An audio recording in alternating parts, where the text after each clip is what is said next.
Well, hello there. I'm Susan Radojevic, and this is Corner Office.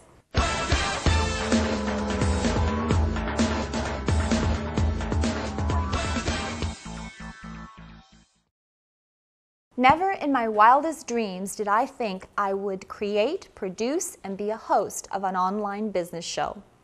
I also never thought I would be quoting an American politician on that show. And yet, here we are today. So, as Donald Rumsfeld once said, there are known knowns. These are things we know that we know. There are known unknowns. That is to say, there are things that we know we don't know. But there are also unknown unknowns. There are things we don't know we don't know. The last line in Rumsfeld quote sums up the purpose of Corner Office: to pursue the things we don't know we don't know. Corner Office acts like a filter to cut through the online noise to connect you, our community, to relevant and compelling content and forward thinkers. It's an online intersection and resource of business methods, tools, and technology for C-suites and anyone who is an executive decision maker. The goal is to show what to do to make complex situations simple and maybe even turn them into valuable opportunities. One such opportunity is to align an organization's event portfolio investment with business goals to help you drive performance and profit. And to go back to what Rumsfeld said, there were the things we knew when we created the show. However, when we started noodling show topics and production details, we faced things we didn't know. Did it make us question our vision, our goals, and second guess our strategy? Absolutely. But here's the thing. Each episode helped us realize that we were operating in a different environment, where we may not always know what the outcome will be. The more we explored and experimented, the more we found ourselves having to relinquish some control. And for us, this was, and still is, somewhat scary. For the next 20 minutes, we will look through 3 lenses and share perspectives on how we came up with the show's framework. We will take you through some of the steps we took, where we agreed and disagreed, and how we struggled to identify key takeaways for you, our community. And finally, we will summarize how asking why, how, and what helped us shape and form the show framework of alignment, measurement, and design. And before I introduce a few wise folks who helped us get us here, I would like to invite you, our online community, to share your thoughts.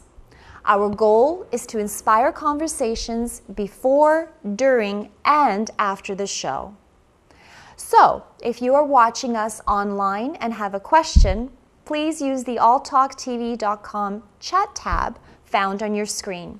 If you are following us on Twitter, our hashtag is COLive, and you can post your questions using the hashtag. Maria, our community manager, is monitoring our channels and will make sure we get your questions. So with our engagement tools and channels open, I would like to introduce 2 people who helped us experiment to create our show framework. We refer to them as the Corner Office Explorers. First, on my left, is a familiar face in Corner Office, Debra Pickfield. As you may recall from our last episode, Debra's passion is collaboration. Welcome to Corner Office again, Debra. Thank you. It's great to be here. Hard to believe it's been a couple of months. I know. Quickly time flies. I know. And sitting on my right is a new face to Corner Office. It's Jean Letourneau, I hope I pronounced that correctly, President and CEO of SBVCG Inc. Jean's passion is value creation, end-to-end value creation by making things simple. We need a lot more simple. Bienvenue. Yeah, thank you very much. It's my pleasure to be here today. That's great. Okay, so I'm going to add to the opening and to the chorus of the remarks that I made and wanted to ask each of you, why did you want to participate in Corner Office, our experiment that we conducted? I'm going to start out with Debra. Because as we talked about when we did the show, it's really easy to talk about things abstractly or in theory, but we need to actually make them real. And so how do we find examples where people are actually doing this? Because this work is just too important to not be able to share that with others, to realize how complex things can get and how we can help go through it. So this is a perfect avenue for this. That's why I'm here. That's great. And you have so much to contribute because collaboration is such a key to experimentation. Yeah, to me it's fundamental. It's absolutely everything we do. And we've talked about that before. It's as simple as how we collaborate with our children or how we collaborate with our colleagues at work, and it's can set the tone for how we're going to innovate, problem solve, all those things that are just too important to leave to chance as much as I think we have in the past. Yeah. And we went through a couple of exercises ourselves to get to this point. Can you speak a little bit about that part? Yeah, when we did the Simplexity model, right? Yes. So it was Min Bassiter's work, who used to be the Dean of Innovation at McMaster. And he's been developing this since 1973. And it's the most simple model for getting the wisdom out from the room, getting lots of ideas, and then converging, so it's called the divergent process, and then converging it back down by letting people vote for what they think is the way to go forward. And so we had a lot of fun with that, but we stumbled because we realized if we weren't focusing on the right question, we could go off the path. And so that was an interesting process for the three of us when we did that. Yeah, it was really good. Yeah. Jean? I think if you are running any business today, that if you really want to go out there and create value for for your employees, for your customers, there is no way in the world today that you can only do it internally. You need to be opening collaboration, internal collaboration, so that people don't compete between themselves, and external collaboration with your clients, so you can understand more, how you can make a difference in their life and making their life much better. So if you're just internally focused on what you do and what you think you can do best based on what you think, and not going out and collaborating, you're not into a value creation mode. So that's why I was happy to meet with you and Debra, and so we could share more about that. Yeah, we seem to be on the same path, but in different areas. For our area, it's alignment. We're all about aligning goals with activities, event activities. But there's a component of measurement, and there's a component of design, and then there's a component of collaboration. And your focus is around the creation of value, which has to be measured in some sense. Yeah. So when we were noodling our discussion over how to create this show for the audience, to really engage them in a discussion, how did your understanding of what we were trying to create kind of align with what you were trying to do? I mean, you cannot create value unless you have everyone aligned. And it starts, we talk about end-to-end value creation. And you must start with the customer, and then you must get your employees aligned with your customers, and then you must line up all your processes. And then you need to line up the management so that they provide with an environment that allow people to keep alignment. And so everyone has to work all together, and that's the biggest challenge in many companies. Yeah. I think one of the things that intrigued me the most is when you've talked about return on value, because it's not something that's usually the language isn't used within organizations. And yet we've started really adopting that language in everything we're doing. Well, why would somebody want to invest or risk doing something if it's easier to think they'll go with what they know because they don't understand how to articulate the return on value? And I think that's a huge opportunity for us to help people kind of start thinking, well, how do I articulate the fact that what is the return on value? And that, I think, is going to be an exciting part of what we're going to be able to do for the show. Yeah. Well, when we were doing our wayfinding, we stumbled. You mentioned that we got lost a few times when we were trying to figure out what are the key components that we want to deliver with this show. And we talked about engaging, we talked about providing value, and about measuring it, because there's got to be a reason to do it. but we stumbled because we kept focusing on what do we want the audience to take away? What do we want our community, you out there in cyberspace, and when we do have an in-house audience, to take away?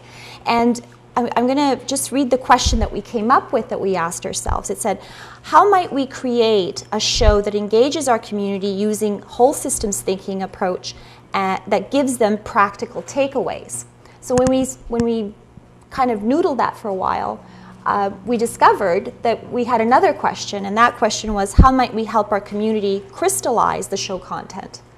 And we kind of played around with that. What were your thoughts when we were trying to come up with those key takeaways? Right, because you remember how we had it, we understood different things. Because frankly, I'm pretty opinionated, and I know you are too, I'm presuming you are too, in that we knew what we wanted people to take away, but do we really know that that's what the customer values, and is what that, just because we're there doesn't mean that's where everybody else is. So that's where that was our first struggle, wasn't it? And then we realized that, okay, one is exploring what that takeaway could be, and one is saying this is what we want you to take away. So and then we started to deviate a bit from there and said, well, how do we crystallize things for people, as you just talked about. So I think what will be exciting for us is kind of merging those two, right? Finding out from people what it is that they do want to hear, and we can hopefully deliver that, as well as actually delivering some just because we do believe it's important, and test it out. Yeah. I think the exercise showed that even if you put the brightest people in one room and you're trying to come up with concepts... We were far from being bright. But it's like, we have great people in the room. For me, what matters the most when you engage into an exercise like that, what we were missing was technically, the output of you, the audience, and this is why, we need you to come in and provide us with your input. Because we were trying to find a solution internally based on the best brains without having the input of how do they live their day-to-day, what are their challenges, and what matters to you. So the exercise kind of showed us that even, you put the best people in one room with the best intent, unless you really go out there and see what's going on, on the other side of the street, it's very hard to think about exactly what it takes. Yeah. So we ask you, dear audience, provide us with your feedback as much as you can on things that you would like us to address and some of your key issues, so we can provide you a more interesting experience.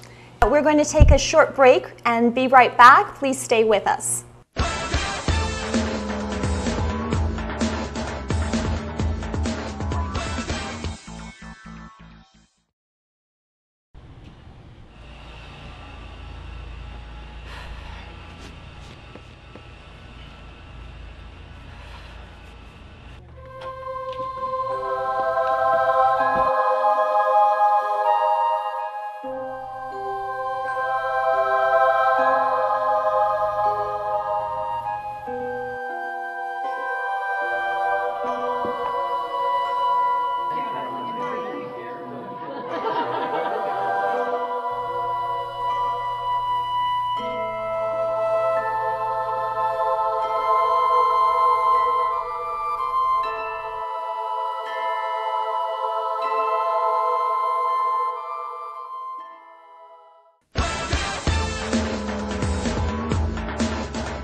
This is Corner Office, and I'm Susan Radojevic in conversation with Debra Pickfield, Principal of THiNKSPOT Burlington, and Jean Letourneau, President and CEO of SBVCG Inc.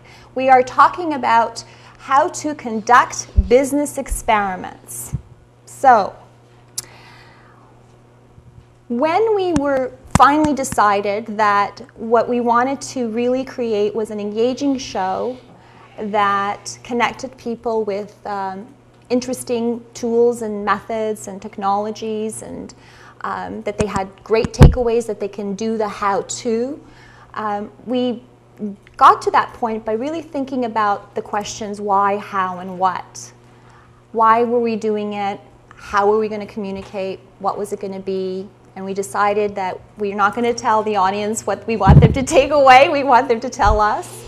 What did you think was kind of the turning point for the two of you when it kind of crystallized in your mind as to how it was going to work out?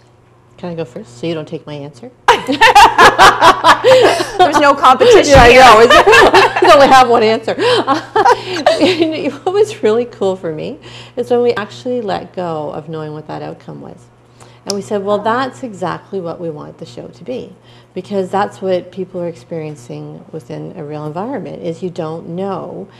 You don't know, but you don't know, but you don't know what the outcome's necessarily going to be. And too often people will they are afraid of risk because they don't know what the outcome's going to be. And some of the great material that Jean shared with us from it was the IBM report and the HBR article, that's the biggest stumbling block. They just revert back.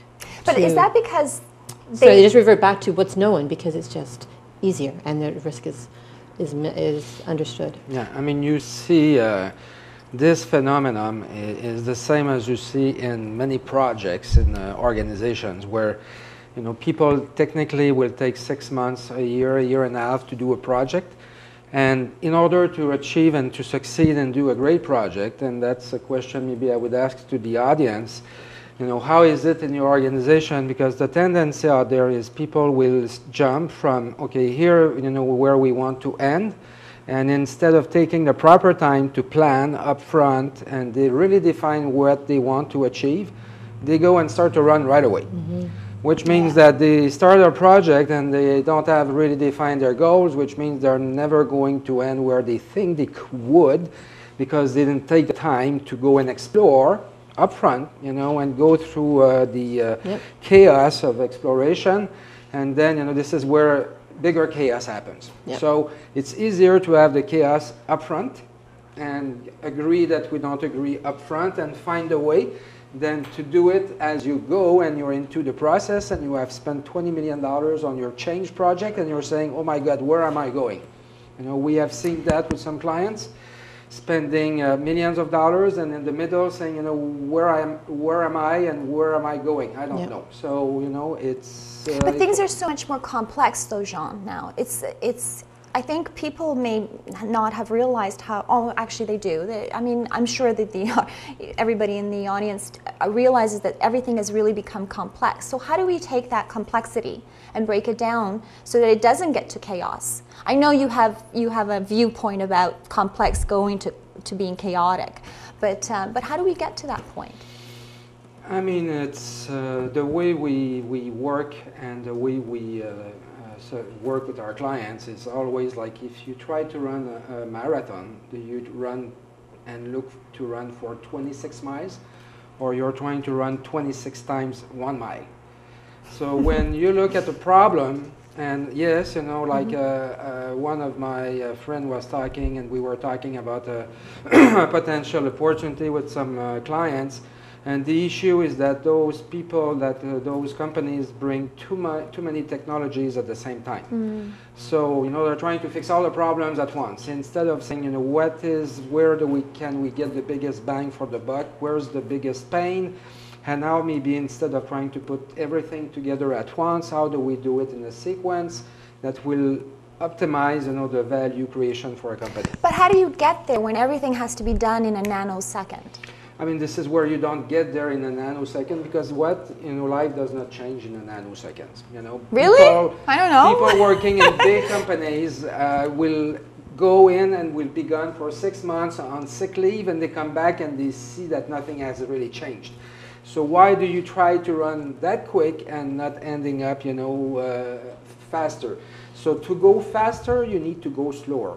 Yeah. And when you get momentum, then you need to accelerate the momentum. But people want to run too quick, not being trained for it, not being fit, or their team not being fit, which means that nobody's going to end at the end line.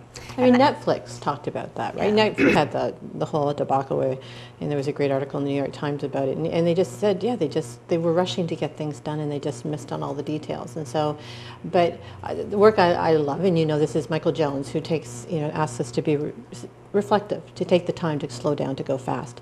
And we were talking about a workshop he's going to be running, and he just said what people don't understand is you actually have more time than when you actually take the time to reflect. You just approach things in a different way at that point, and then you'll find you actually have more time to do what you need to do.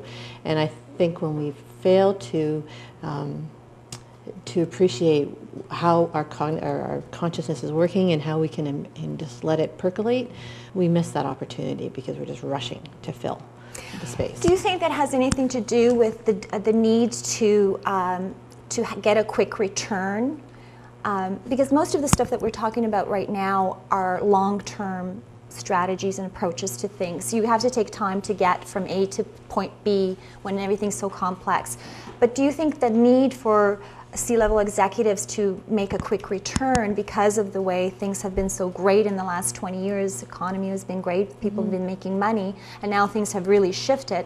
Do you think that that need to get that quick return is preventing us from moving forward in, as you stated, in this such a process-driven, well, not process, but in time, I guess, is what I'm trying to say. Yeah, I mean, companies should not try to do things bigger, they should try to do them better. And growth, but better is subjective. Better based, I mean, it's all about better should be based on your customers, and are you every day making your customers delight? Are you delighting them or you're not? And if you're not, then you need to improve how you do things, because you could, as I give to many people the example, it's like sailing on a lake and having the wind in the face. And if you don't take time to do things better, you can want to do things bigger, but you know what? The wind is going to be against you, and your growth is not going to happen. So what really matters when you're trying to build enterprise value is not how quick you're going, but how much momentum you're building. And how much momentum with the right foundation. Meaning, how do you make things better, building a stronger foundation so you can move forward and get the wind to go from the front to the side to behind you. Yeah, and doesn't it also, who's driving it? If you're doing it for your shareholders, you're going to be obviously looking at quarteritis. But if you're doing it because you want to do it for your customers and you want to do it for your employees, and the shareholders will then benefit by everybody doing all that, then that's, when you look at how you frame that, that's going to be determining whether you're going to be always trying to rush things out to get it, to just improve your profitability just every quarter. I think you've really nailed it there, because I think the last maybe 20 years or so, we've been so focused on our shareholders that we have forgotten our other shareholders, which are our employees and our customers, as well as the vendors that we use. Right. So, well, Roger Martin has a new book that's just coming out, actually, that he talks about. You know, and he did a great interview with Michael Enright on CBC, but just talking about how you just can't keep ratcheting it up. It just doesn't work. Yeah. And that's what we've just gotten used to, this unfettered growth for a long, long time, for a lot of different reasons, whether it's cheap capital and it's access to capital, and now we're just trying to keep it up. And so that's where I think people are realizing, well, what if the rules have changed and I can't go back to what it was? So what is the new normal? And so it's not necessarily just looking to how do you get those quarterly returns. I mean, you have two kinds of companies. The companies that go for the American Idol kind of syndrome, like trying to build the next big thing that could go quick, or you have companies that build based on a culture, like Apple, which means that if you put that innovation mindset and focusing on making products that will make your customers happy, and not only happy but feel good, and I want this because it means that I have an Apple phone or I have an iPad and I'm someone. If you think like that, it's much easier than if you're going for the next American Idol singer, you know. So I think the long run is they are, you know, I think in that one, I don't necessarily agree with Roger Martin about, yes, it's possible to do it and there are ways to do it. And shareholders tend to be patient when they know that you have a plan. Right. But if you don't know where you're going, a little bit like what we did at the beginning of the show, then you might get your shareholders ticked off if you do one show that goes like that, and 2 shows and 3 shows, it's not good. So shareholders tend to be patient if they know that you can provide them with intelligent guidance that will show that you know what's going on. You want consistency, right? You But- want to know that consistently you're going to continue to And, do. and human factor, like Yeah. there has to be a human factor in there as well, because I think for a long time we've been very robotic. Yeah. So I think that's exactly what we're hoping to go towards, Yeah. and that's what this show is about. It's really about exploring all those different aspects within the framework of alignment, measurement, and design, because every organization needs to have some form of Absolutely. alignment. They need to be able to measure their outcome, and then they have to design the process or the technology or whatever it is that they're doing to move it forward. Yeah. And so that's what we really want to talk about here, is all these different experiments and be kind of the guinea pigs for it. And when you use the word experiment, it means we don't know what the outcome is. But No. we're not, nothing's a failure. Everything's a learning. Everything's like, oops, okay, what do I need to do better this time?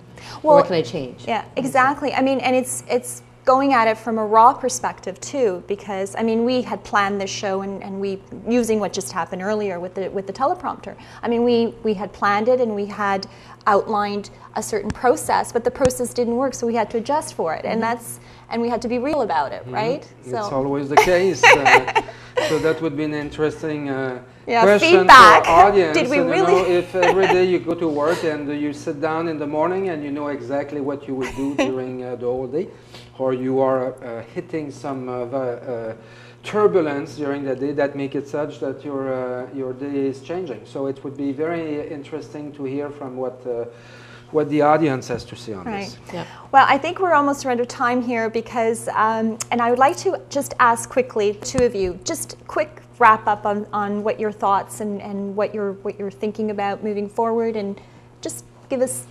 Oh, I think this is going to be fun. I really do. I think people need to know they're not alone out there trying to figure it out in a different way. And I think if we can bring some interesting people into this, sharing different ways, I just think there's a lot of smart people out there that we can have fun with this. Yes, I agree. So, Jean? Yeah, I'm looking forward to hear as much as possible from our audience, interact, challenge us, and bring their input to make this more interesting for all of us. That's great. Well, thanks very much for being here. If you would like to learn more about Debra and Jean and their organization, visit their website. Their addresses are on the screen right now. And there you have it, folks. We have conducted our first experiment. It truly was an experiment. It wasn't exactly how we thought it was going to play out, but it worked out well in the end. So thanks to Debra and to Jean for your support, and for moving forward, we will apply the framework of alignment, measurement, and design to tap into their wisdom and to yours. Jean has really encouraged, I think you've kind of raised the bar here and just encouraged everybody to join in the conversation in our next show and post your comments and let us know what you thought. We hope to unpack other complex challenges and see how we can turn them into opportunities. We're tired, the 3 of us, of looking at everything as an obstacle and a challenge. We've decided to take those and turn them into opportunities. We will also attempt to answer unasked, or more like those avoided questions. So our next Corner Office episode will be with our explorers, Debra Pickfield and Jean Letourneau, on Thursday, January 12th, 2012. I can't believe it, 2012, at 3 p.m. Eastern Standard Time. Streaming live on our network, alltalktv.com. We hope that you will be able to join us. If you would like to watch this episode again, it is being recorded and will be available for viewing starting on Monday, November the 21st on our webpage, Corner Office Episodes. Our website is theperegrineagency.ca. If you have thoughts on today's show, go to our website and click on the Corner Office blog and post your comments or questions. We will answer your questions if you do post a question there, and our explorers will have access to that as well. Find us on Twitter. Our hashtag is COLive, or follow me at Susan Radojevic. Subscribe to receive notification of future episodes by going to our website, theperegrineagency.ca, and click on the register button. And if your organization has an innovative method, resource, tool, or technology our community should know about, as Debra said, we hope to bring more people into the conversation. So go to our website and click on the Contact Us and let us know who you are. Thank you, our online community, and for joining us. I'm sure there was somebody out there watching us. Without you, we wouldn't have a corner office. Thank you, Maria, and a big shout out to our sponsors and partners coming on your screen. For Corner Office, I'm Susan Radojevic, logging out.